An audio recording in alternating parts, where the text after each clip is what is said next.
Welcome to Strength Side. So today I got a question and we are going to discuss it. So the question is from our friend E-Money, and he asks, can you name some certain stretches to do when one leg is shorter and the other leg is longer, just to kind of even out the body and walk in a fluid motion. So this is actually really common. A lot of people tend to get an imbalance in their hips that causes one leg to be basically shorter than the other. I've went to chiropractors, I've had them tell me that I have one leg that's shorter or longer than the other. So, barring any bone deformities or surgeries or anything like that, usually the reason why you get this way is because some type of musculature around the hips is pulling on the pelvis, causing that pelvis to get out of neutral and rotate or tilt or something like that. And basically this is causing one leg to come up and become shorter, right? Now, many times, usually the leg that you think is shorter is the hip that is going to be tighter, and that's the hip that's kind of torqued and pulling that leg up to cause you to, to have a shorter leg. So what we really want to do is we want to find that hip. So say it's your right hip. This is the one that's very tight, and this is the leg that's shorter. And now what we want to do is we want to figure out what muscles in here are causing that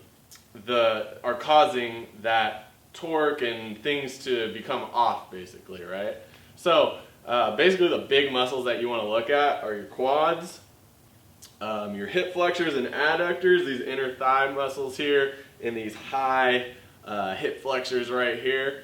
And then, we want to take a look at the hamstrings as well. Chances are that you are very tight on that side of that shorter leg, right?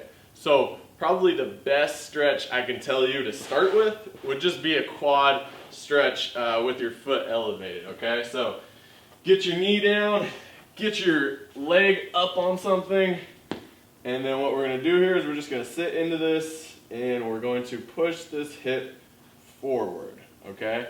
Now this is going to take care of a lot of these quads and hip flexors here, and this is what we see as a big problem on most people. Most people are sitting all day and these muscles become very short and tight, right? So if we can release something from here, then chances are that that pelvis might come back to neutral. Now this isn't an overnight fix. It takes stretching consistently and stretching for the right amount of time. Now a lot of people will sit in a stretch for 10 or 15 seconds and be like, okay, that was a good stretch. You gotta be sitting in a stretch at least a minute to make any type of tissue changes, all right? So this is what I'd start with. I'll link adductor stretch in this video because that's the second one I'd look at. But yeah, hit the adductors, the inner thigh muscles, the quads and hip flexors, and hopefully you'll see that pelvis come back to neutral and those legs even out. All right guys, hope that helped. Make sure to like and subscribe. I will see you in the next video.